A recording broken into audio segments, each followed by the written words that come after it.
You earn a good income, maybe a great one. You look at your paycheck, and the number is real. It's substantial. It reflects years of work, of discipline, of correct decisions made consistently over a long period of time. And yet, at the end of the month, something doesn't add up, not dramatically. There's no crisis, no obvious mistake, no single line item you can point to and say, that's the problem. The money simply moves through your life at a rate that your income shouldn't allow. You're not extravagant. You don't feel reckless. You have spreadsheets. You have a financial advisor. You have a retirement account that's growing. And still, the distance between where you are and where you thought you'd be by now, that distance hasn't closed the way it was supposed to. You've been told the formula for this. Earn more, save more, invest the difference, and time does the rest. You've followed it. The income went up, the savings went up, the investments are there, and still, the month ends the same way it always has, tighter than the numbers say it should be, with a quiet, persistent pressure that doesn't match the salary on the offer letter. What if the problem isn't the formula? What if it's what the formula was never designed to show you? Every financial framework you've been given measures flow in a single direction. Income in, expenses out, difference saved. That accounting is not wrong. It is incomplete because it captures what you spend. It does not capture what spending activates. It records the cost of the decision. It does not record the cost of everything the decision sets in motion. What if the problem isn't a line item? What if it's the architecture? There's a mechanism that operates quietly underneath every major financial decision a high-income household makes. It doesn't announce itself. It doesn't show up as a single charge on a bank statement. It activates the moment you make what appears to be a smart, responsible upgrade, and then it runs in the background, silently, for years. Call it what it is. The invisible bleed.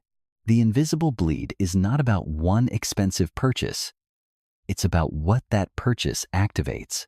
Every significant upward move in your financial life, a home renovation, a car upgrade, a move to a better school district, triggers a cascade of secondary costs that were never on the original calculation, costs that are recurring, costs that quietly raise the floor of what your life requires to function, costs that neutralize the income gains that made the original decision possible. The mechanism has a precise logic. It was not invented by any single institution, but it is sustained by a perfectly aligned set of incentives. The contractor who suggests expanding the scope of the renovation while the walls are already open profits from the project creep. The dealership that bundles a proprietary service plan into the financing profits from the recurring revenue. The school district that attracts high-income families creates a social ecosystem. Competitive travel sports, fundraisers with unspoken minimums, birthday parties with venue rentals, and catered food that operates at a baseline its residents are expected to meet. None of these actors needs to coordinate. Each is simply following its own incentive. Together, they produce a system that ensures a single responsible decision becomes the entry point to a permanently more expensive life. The trap is not in the purchase. The trap is in what comes after it, the second purchase that the first one makes feel necessary, and the third that the second one makes feel inevitable. Each step is logical. The direction the steps are moving in is never named. Here is the structure of that system, made visible. Consider a household. 2 incomes, combined around $320,000. 2 children, 11 and 14. They've been careful, deliberate savers for years. Call him the one who reads the reviews, compares the warranties, runs the numbers before any significant purchase. He is precisely the person this mechanism is designed for, because he makes decisions based on logic, and the invisible bleed operates through logic. 3 years ago, they renovated their kitchen. The original was builder grade, 15 years old. Every real estate article they'd read confirmed it. Kitchen renovations return value at resale. They set a budget of $60,000. Responsible. Researched. Correct on the terms they were using to evaluate it. What the evaluation didn't include was the cascade. The new induction cooktop required specific cookware. Their existing set was incompatible. That was $2,000. Necessary, not optional. The new quartz island made the adjacent dining set look worn by comparison. Another $4,000. A logical response to a visible incongruity. The kitchen, now genuinely beautiful, created a new social baseline: more hosting, higher grocery spend, a quiet pressure to maintain the standard the renovation had established. Running that conservatively at $300 a month, the renovation permits triggered a property reassessment. Property taxes increased by roughly $800 annually, permanently. The initial cost was $60,000. Over 5 years, the cascade added another $28,000 in recurring and immediate secondary costs. The renovation that was supposed to add value to their home cost them, in total outlay, closer to $90,000 before accounting for what that capital would have compounded to if it had stayed invested. The math on the smart investment looked different once the invisible bleed was included. Most calculations stop at the sticker. The bleed starts there. The car followed the same pattern. A mid-range electric vehicle, purchased the year after the renovation, justified by gas savings and lower maintenance, both real, both correct on the terms of the original calculation. What wasn't on that calculation? The home charging unit and installation, $1,500. The insurance increase from a higher replacement value, $720 annually. The EV-specific tires at nearly double the cost of standard tires. The software subscriptions, navigation, connectivity, performance packages, each a small monthly charge that hadn't existed with the previous vehicle. 5 years out, the invisible bleed on the car purchase alone runs close to $7,500 beyond what the sticker and monthly payment suggested. The school district was the largest bleed of all and the least visible because it wasn't attached to a single purchase. When they moved into the district, the known costs were the mortgage premium and higher property taxes. What they didn't calculate was the social ecosystem they were entering. Recreational sports in their previous neighborhood cost $150 a season per child. In this district, the baseline expectation was competitive travel leagues $3,000 per child annually in club fees, plus travel costs for weekend tournaments, hotels, meals, adding another $2,000 per child per year. 2 children, $10,000 annually in sports costs alone, against perhaps $600 in their previous town. The gap, $9,400 a year, never appeared in the original mortgage calculation. It was the invisible price of admission to the community they'd chosen. Beyond sports, birthday parties in their previous neighborhood meant pizza in the backyard. In the new one, the baseline was a rented venue, paid entertainment, gift bags, the school fundraisers that felt mandatory, the technology purchases framed as educational requirements, the unspoken expectation around clothing brands that determined social standing for their children, each individually small. Collectively, another $4,000 a year in social maintenance costs that had no line item anywhere in their original budget for the move. He looks at his finances and feels the weight of it without being able to name it. The income is real. The savings are real. The discipline is real. And the anxiety is also real. A persistent, low-grade pressure that shouldn't exist at this income level, that no spreadsheet accounts for, that no financial advisor has ever addressed directly. He has done everything correctly. The problem is not what he did. The problem is the accounting system he was given to evaluate what he was doing. It measured cost in dollars and stopped there. The invisible bleed runs in a column that system doesn't have. Now scale this outward, not to other households, to the system itself. Across the professional class, this pattern repeats at scale. Millions of high-income households making correct decisions in the only framework they were given. Each decision activating a cascade of secondary costs. Each cascade quietly raising the floor rising faster than income in many years. The distance between earnings and obligation staying approximately constant or narrowing regardless of how much the number on the paycheck grows. This is why a promotion feels like a requirement rather than a reward.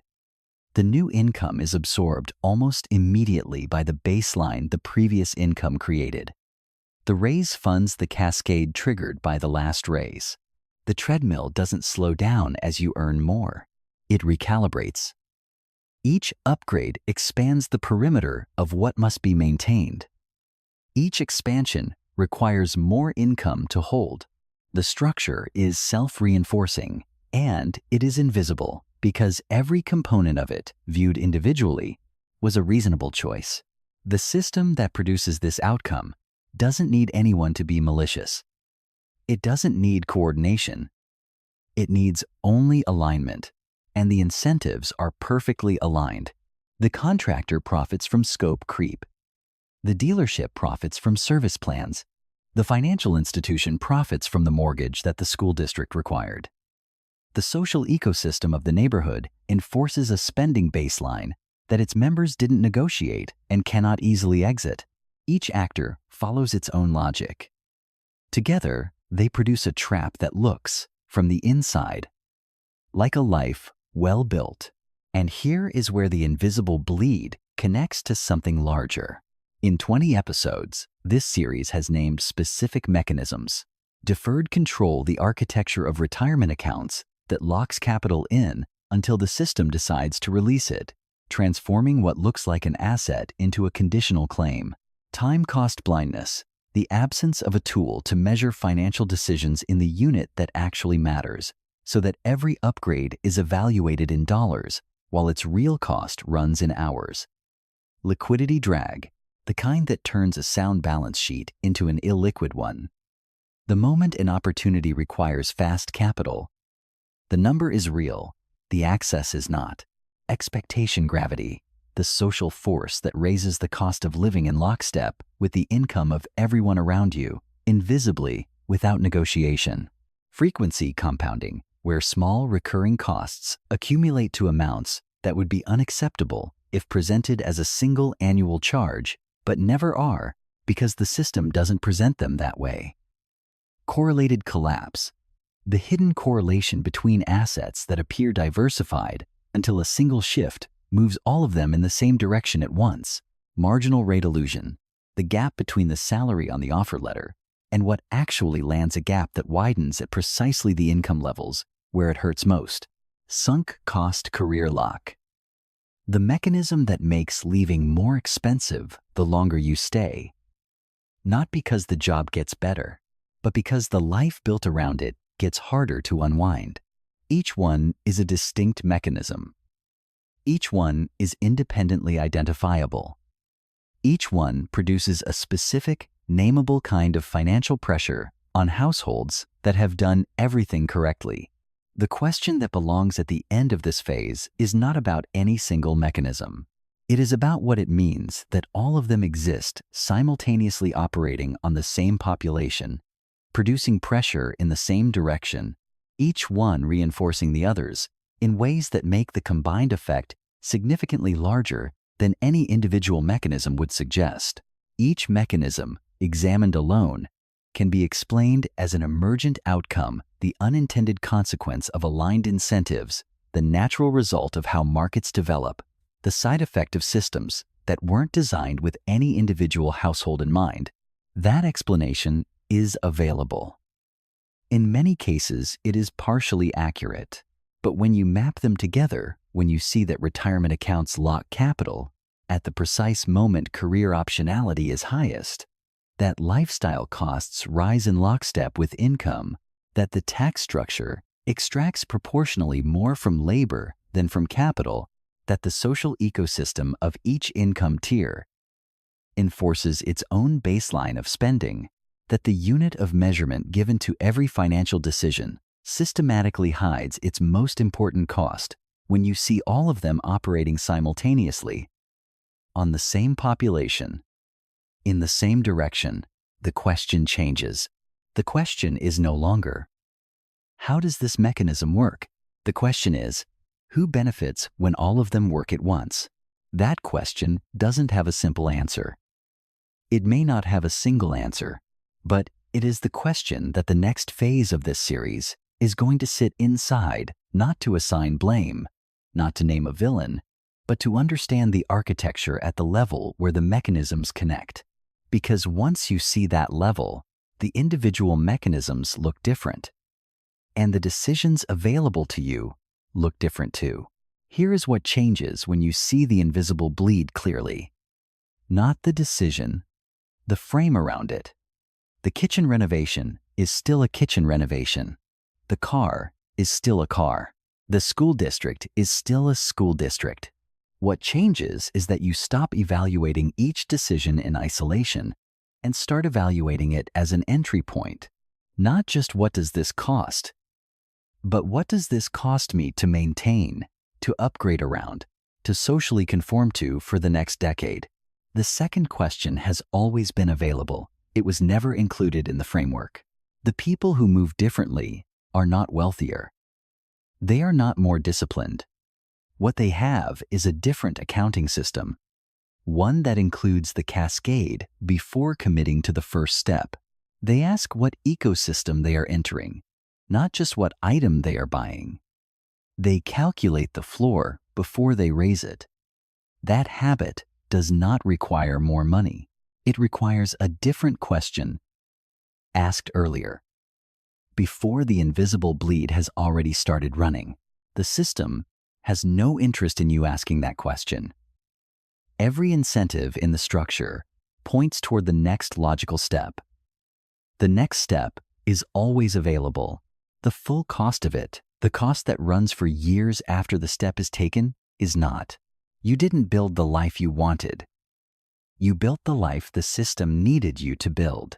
What's the one purchase you made that felt like a reward, and that, in the years since, has cost you more than the original price every single time you look at it? The mechanisms don't operate in isolation. They were always part of something larger. That's where this goes next.